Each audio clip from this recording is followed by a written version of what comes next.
Belle et zen. Belle et zen, ce matin, va poser une question. Comment se sentir belle? Parce qu'après tout, n'y a-t-il que les produits de beauté? Ben non, non. On va le voir ce matin et c'est la question que nous allons poser à mon invité. J'ai le très grand plaisir de recevoir Éric Guénoun. Bonjour Éric. Bonjour Léa. Merci d'être avec nous ce matin. Vous êtes, je prends ma respiration, praticien corporel et spécialiste en traumatisme et gestion du stress. Vous êtes également et vous faites partie de l'association SE. Alors c'est un mot en anglais, Somatic Experiencing. Et vous allez nous expliquer dans un instant ce que c'est et quelle est votre philosophie, votre façon de penser la beauté. Mais je vais vous poser une question un peu dure pour commencer. Allez, tout de suite, je suis méchante. C'est quoi être beau? C'est quoi la beauté? Bon, alors il y a les deux aspects de la beauté, la fameuse beauté extérieure, qu'on peut raviver par les crèmes, les chirurgies esthétiques. Bon, ça, je pense que c'est à la mode, tout le monde connaît. Je pense que de plus en plus de femmes et peut-être même d'hommes en Ouais. font.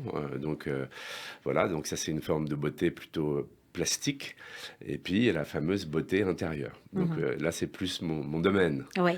Et Alors, donc, ça se travaille aussi, la beauté intérieure. Voilà, c'est pas aussi rapide qu'un coup de scalpel ou qu'un botox ou qu'une petite piqûre de botox ou de ce genre de produit. Et ça demande plus de temps et un travail sur soi pour apprendre à être heureux le plus possible, voilà, tout simplement. parce que votre façon de voir, c'est de dire qu'il faut être zen, se sentir bien pour être belle. Ça veut dire que l'intérieur agit sur l'extérieur, ou en tout cas sur ce que l'on montre à l'extérieur. C'est bien ça? Absolument, ouais. L'intérieur agit à l'extérieur. C'est-à-dire que si on peut gérer ses émotions, le maître mot quand on parle de travail intérieur, c'est les émotions. Voilà, donc c'est où on gère bien ses émotions et elles ont un impact moindre sur le visage notamment et même la posture du corps, Mhm. et où on ne sait pas bien gérer ses émotions et donc ça va avoir plein d'effets. On pourra peut-être en parler tout de Alors, suite. ce que vous nous dites, c'est que malgré toutes les crèmes, comme vous disiez, le maquillage, etc., une personne peut ne pas se montrer au mieux de sa forme et ne pas paraître belle. Ça c'est possible, Ah selon vous? bah, ben, totalement, oui. Je veux dire, on a beau mettre des produits, si vraiment on est triste et on a le regard qui tombe ou la bouche qui tombe parce qu'on est triste pour X raisons, hein, on a subi des traumas, on passe par un moment difficile dans sa vie, on est dans une séparation, on a beau mettre des crèmes, ça va tomber quand même, hein. Le Mhm. sourire, les zygomatiques, ils vont pas travailler, le sourire va pas être là, les pommettes vont pas être rehaussées, les yeux vont pas être tirés Mhm. vers le haut, donc ça va être difficile de montrer cette beauté malgré tout. Alors donc, selon vous, si je comprends bien, Éric Guénoun, pour paraître belle, il faut d'abord un travail intérieur. Et ce travail intérieur, c'est quoi? Est-ce que c'est une psychothérapie? Vous voyez, ça veut tout dire et rien dire pour les gens qui ne savent pas. Alors, je dirais pas il faut tout d'abord un travail intérieur. Je pense qu'il faut les 2. Je veux dire, il faut pas abuser des chirurgies ou des seringues à outrance, hein. Il faut pas en Mhm. abuser. Il faut le faire avec parcimonie, je pense. Mais je dirais en même temps, plutôt qu'avant, hein. Il faut un travail intérieur en même temps.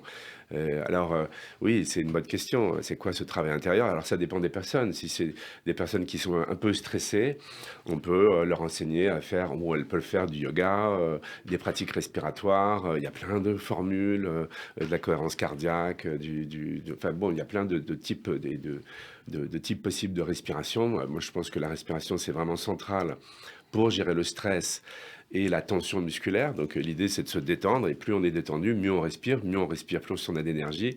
Plus on a d'énergie, plus on irradie et plus on est, disons, joyeux. Ouais. On a plus d'enthousiasme. L'idée Voilà. donc à la base, c'est de se sentir beau, c'est ce qui fait que l'on est beau. Et d'ailleurs, vous allez être ravis Mm. d'apprendre, il y a une étude qui est sortie il y a très peu de temps qui disait que pour 98% des femmes, vous voyez, c'est pratiquement la totalité, une femme belle est une femme bien dans sa tête. Vous êtes d'accord avec To- ça? Alors, Totalement. très bien, mais ça, ce sont des mots parce que à côté de ça, vous avez l'industrie de la cosmétique, de la chirurgie esthétique qui se porte à merveille et puis surtout, on le sait, on est tous un peu victimes des dictates de la beauté, que ce soit véhiculé par les médias ou par la publicité. Alors, que dire à ces femmes qui sont sans cesse insatisfaites, sans cesse négatives et ont une vision d'elles-mêmes très dévalorisée lorsqu'elles la comparent ou le comparent ce physique à ce qu'on draine dans les médias. Quoi dire à ces femmes? Le plus important, je pense, pour elles, c'est qu'elles reprennent confiance en elles, pour pas qu'elles soient à la merci de toutes ces opérations marketing et qu'elles soient tentées trop souvent à faire des choses, enfin des chirurgies ou Oui. voilà, tout ce genre de choses. Mais on Donc, l'est. C'est-à-dire, ce qui est étonnant, c'est que les femmes disent à 98%, oui, oui, c'est se sentir belle, c'est ça qui rend belle, mais on est quand même soumis.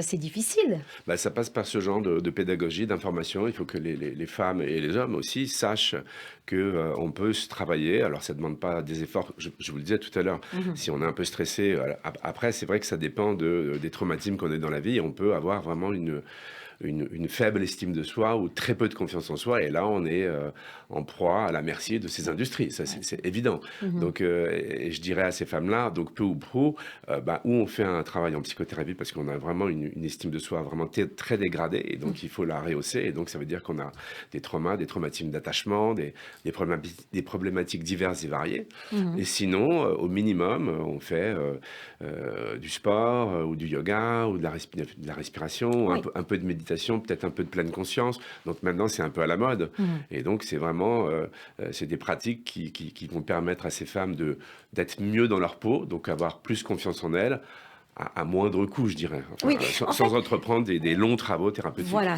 vous devancez ma question parce que bon, se sentir bien dans sa peau, c'est un travail de longue haleine, on le Ah sait oui, tous, hein.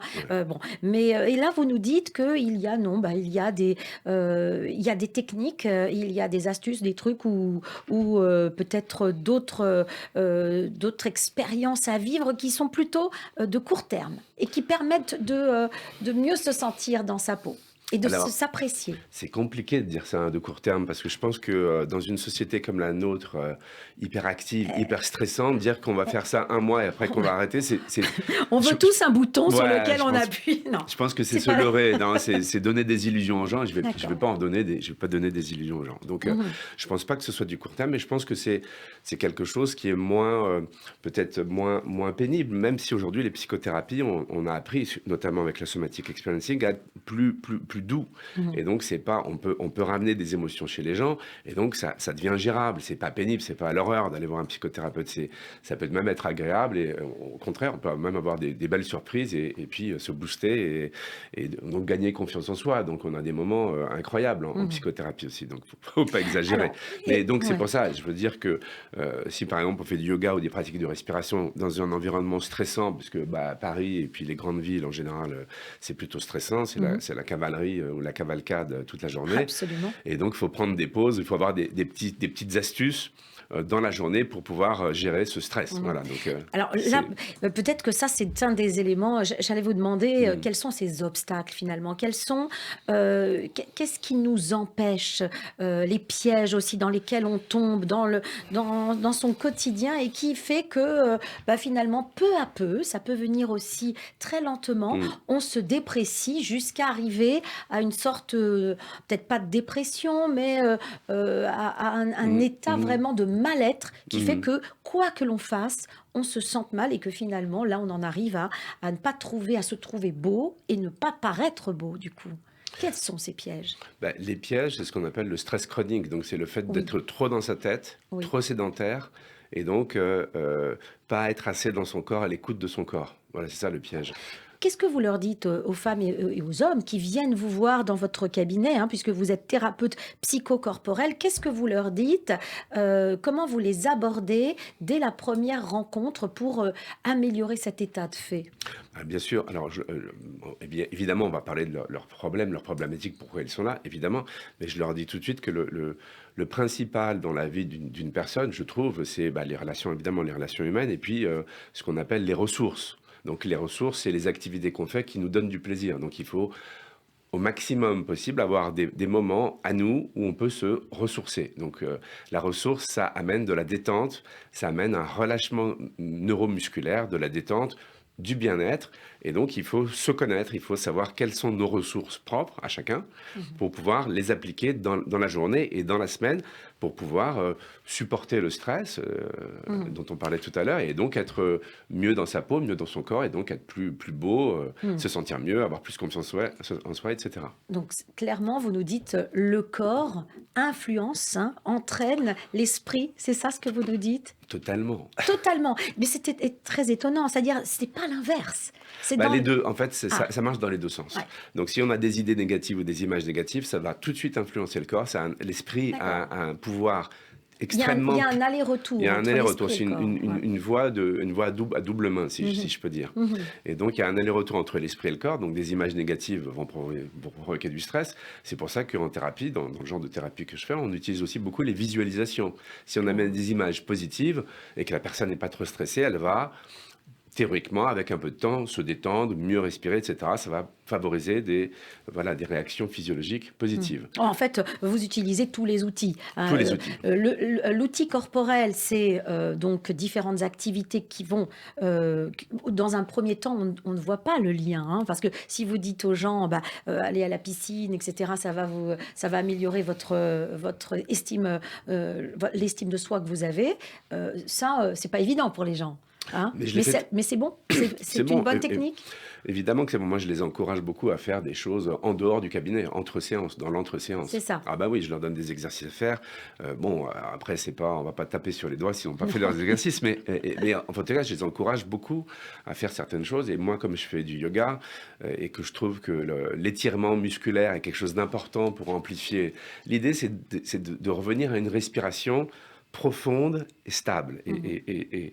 et donc bien équilibrée. Et donc, quand quelqu'un respire bien, ces possibilités d'être stressé ou d'être désagréable ou d'avoir des petits bobos psychosomatiques sont moindres. Mmh. Donc, plus une personne respire bien, et mieux elle sera dans la vie. Donc, l'idée, c'est vraiment d'ouvrir la musculature, d'ouvrir le corps, d'ouvrir la posture, pour qu'ensuite la personne respire bien et accumule de l'énergie. Avec cette énergie, elle fait mieux face aux aléas de la vie.